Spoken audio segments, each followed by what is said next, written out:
Horror कहानियां TV. जाग उठी डायन। राजस्थान के एक छोटे से गांव में रहती थी रुक्मा देवी। उम्र यही कोई 60 साल की होगी उनकी। गांव के लोग कहते थे कि वो औरत नहीं बल्कि डायन थी, क्योंकि शादी होते ही रुक्मा के पति की मौत हो गई और फिर धीरे धीरे उसके परिवार के सब लोग एक एक करके खत्म हो गए और साथ ही गांव में पड़ा अकाल। जमीन सूख गई, खेती सूख गई, लोग भूखे मरने लगे। रुक्मा को गांव से बाहर निकाल दिया गया और तब से वो गांव के बाहर झोपड़ी बनाकर रहने लगी। कोई भी रुक्मा के घर के आजू बाजू से गुजरता तक नहीं था। एक दिन गांव के रहने वाले रतन और उसकी पत्नी आनंदी को दूसरे गांव से आते वक्त रात हो गई और अंधेरे में रास्ता भटक के वो रुक्मा की झोपड़ी के पास जा पहुंचे। अरे आनंदी, ये क्या हो गया? हम तो रुक्मा डायन की झोपड़ी के पास आ पहुंचे। अब तो सब बुरा होगा। जल्दी जल्दी से निकल यहाँ से। हाँ जी, सही कहते हैं आप। ये डायन हमको खा जाएगी। जल्दी भागो यहाँ से। तभी रुक्मा झोपड़ी से बाहर आती है।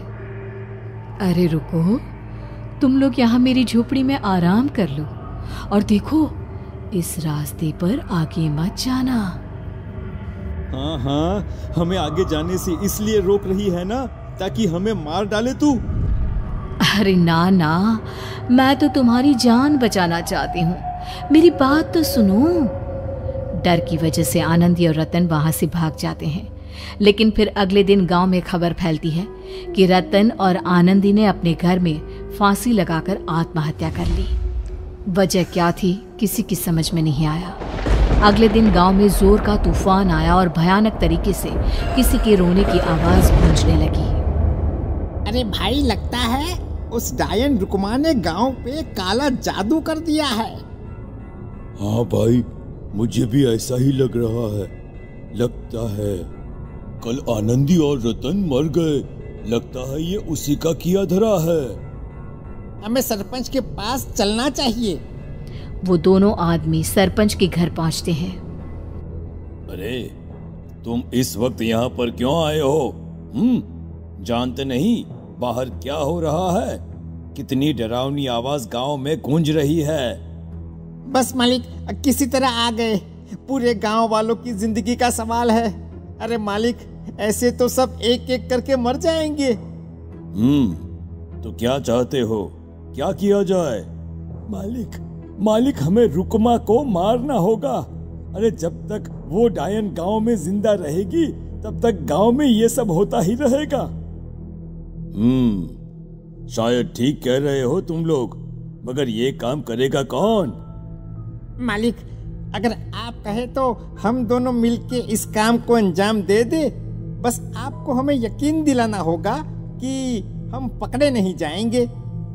ठीक है, लेकिन बाहर जो आतंक का साया है उसमें तुम दोनों रुक्मा तक पहुंचोगे कैसे? हैं? क्या तुम्हें डर नहीं लगता? मालिक, आप उसकी चिंता ना करें। काल भैरव का भभूत है हमारे पास। रुक्मा तक पहुंचकर आसानी से मौत के घाट उतार देंगे उसको। हाँ, मैं भी चलूंगा तुम लोगों के साथ। उस डायन को मरते हुए देखने की बड़ी इच्छा है मुझे। सरपंच उन दोनों लोगों के साथ गांव के बाहर की तरफ चल देता है। गांव में घनघोर काली रात पसरी हुई थी और दिल दहलाने वाली चीख की आवाज माहौल को बेहद खौफनाक बना रही थी। हाथ में काल भैरव का भभूत लिए वो तीनों रुक्मा की झोपड़ी की तरफ जा रहे थे। वहां पहुंचने के बाद, ये लो खंजर और पार कर दो इस डायन के कलेजे के अंदर। मालिक, आप बस यहीं खड़े होकर नजारा देखो, आज ना बचेगी ये। हाँ मालिक, ये भभूत अब इसकी जरूरत नहीं है। मैं इसे यहाँ पेड़ की डाली पे रख देता हूँ। लौटते वक्त हमारी रक्षा करेगा। वो दोनों आदमी चुपके से सोती हुई रुक्मा देवी के ऊपर वार करते हैं। एक जोरदार चीख से वो इलाका गूंज उठता है, लेकिन अचानक रुक्मा के शरीर से जो खून बहता है उसका रंग नीला था। ये देखकर वो दोनों आदमी डर से कांपने लगते हैं। अरे अरे अरे अरे, ये क्या? अरे इसके खून का रंग तो नीला है। अरे तो क्या हुआ? डायन जो ठहरी इंसान नहीं है ये, और आज इस बात का पक्का यकीन हो गया है। मर गई चुड़ैल, मर जाने दे। चल सरपंच साहब को जाकर ये खबर सुनाते हैं। वो दोनों जैसे ही बाहर आए, उन्होंने देखा सरपंच की लाश पेड़ पे लटकी हुई थी। ये देखकर वो दोनों डर के मारे चीखते हुए वहां से भागे, लेकिन तभी एक बेहद डरावनी औरत उनके सामने आकर खड़ी हो गई। कहाँ जा रहे हो? तुम्हें क्या लगा किसी का खून करके बच जाओगे तुम? कौन हो तुम? कौन हो? हमने तो डायन को मारा है, कुछ गलत नहीं किया भाई। वो डायन नहीं थी, वो इस गांव की रक्षा कर रही थी। तुम कौन हो और तुम्हें कैसे पता वो कौन थी? उसने रतन और आनंदी को मार डाला।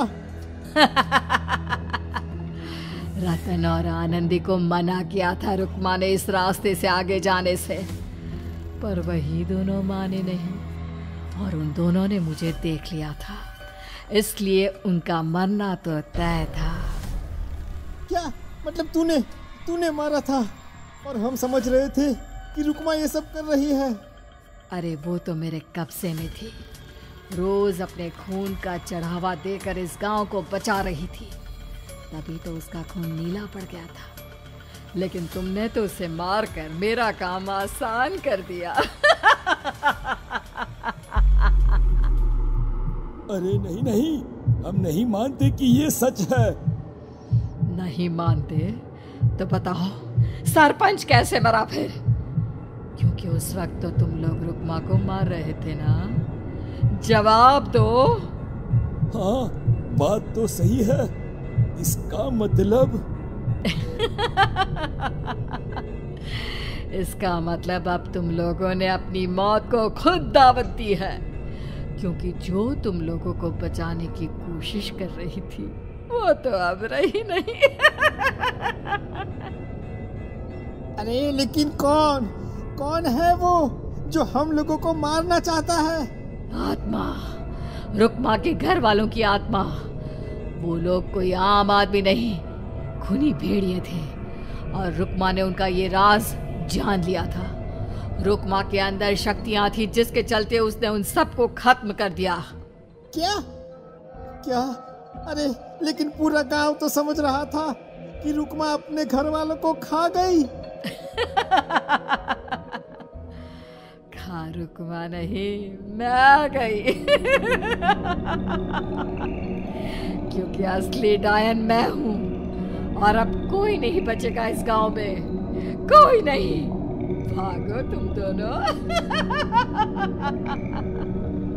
वो दोनों आदमी पागलों की तरह भागते हुए गांव पहुंचते हैं। वहां देखते हैं कि पूरा गांव खुद की नदी बन चुका था।